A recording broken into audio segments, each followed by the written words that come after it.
मी कि मैं through out the relationship cheat कर रही थी, थ्रू आउट।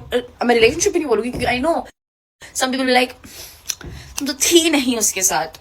यहाँ पे बात हो रही है दिग्विजय एंड आदित्य की, जहां उन्नति ने खुल के अपने ओपिनियन रखे। दोस्तों, उन्नति इस वीडियो में क्लेम कर रही है कि मैंने दोनों के रिलेशनशिप में आदित्य के साथ दोस्ती और दिग्विजय के साथ प्यार वाला रिश्ता था, तो इन दोनों के बीच में मैंने कभी चीटिंग नहीं की। मैं ऑनेस्ट थी, लॉयल थी, दोनों को अपने तरफ से दोनों को सच्चाई बताते थे। लेकिन दोनों ने मुझे चीट किया, दोनों मुझसे झूठ बोलते रहे और मेरे सच्चेपन का फायदा उठाया। खासकर दिग्विजय ने। दिग्विजय को मैंने सब कुछ मान लिया था, दिग्विजय मेरी फर्स्ट प्रायोरिटी थी, लेकिन दिग्विजय ने मुझे कहीं का नहीं माना। ब्रेकअप को इतना टाइम हो गया, लेकिन उन्नति अब भी अपना जस्टिफिकेशन देने में लगी है। कल ही उन्होंने ये वीडियो डाली थी और कह रही है मैं लॉयल हूँ हमेशा, मैं कभी चीट नहीं किया, लेकिन मेरे साथ चीटिंग हुई है। After Splitsvilla I was not with any of the guys, ठीक है। मेरे को टाइम चाहिए था और उसके बाद एक सर्टेन टाइम के बाद I was with someone. But उन्नति तोमर का बड़ा बयान। उन्नति तोमर कहते हैं ना मैं स्प्लिट्सविला में किसी के साथ रिलेशनशिप में थी, ना स्प्लिट्सविला खत्म होने के बाद किसी के साथ रिलेशनशिप में रही हूँ।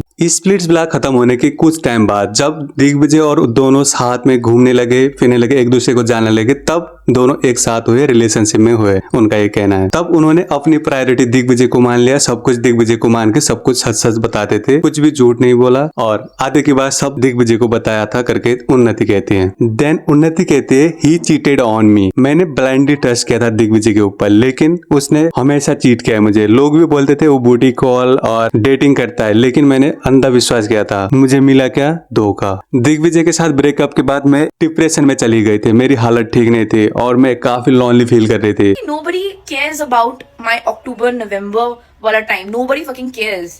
I don't even have people to hang out with. That's why I went on a fucking solo trip with random people who are only interested to get into my life. उन्नति कहती है कि मैं उसके बाद काफी अकेली पड़ गई थी और मैं अकेलापन महसूस करती थी। मुझे किसी पे विश्वास ही नहीं होता, मुझे ट्रस्ट ही नहीं हो रहा था उस टाइम, और मैं कहीं घूमने भी जाऊं तो रैंडम लोगों के साथ जाती थी, कोई अपना नहीं होता था, मैं अकेला ही फाइट करती थी। और अक्टूबर नवंबर में इतना रोई कि मैं आपको बता नहीं सकती। उन्नति तोमर का कहना है। That's all the explanation I want to give. इसके बाद भी अगर तुम्हारी मोटी बुद्धि में थोड़ा घुस जाए तो बढ़िया है, वरना तुम मुझे बोलते रहो कि मेरी मोटी बुद्धि है और मैं तो कमाती रहूंगी। So अब जो मैं चाहूंगी, जिससे खुश हूँ वही करूंगी। अब तुम जो बोलना है बोल लो, मोटी बुद्धि वालों।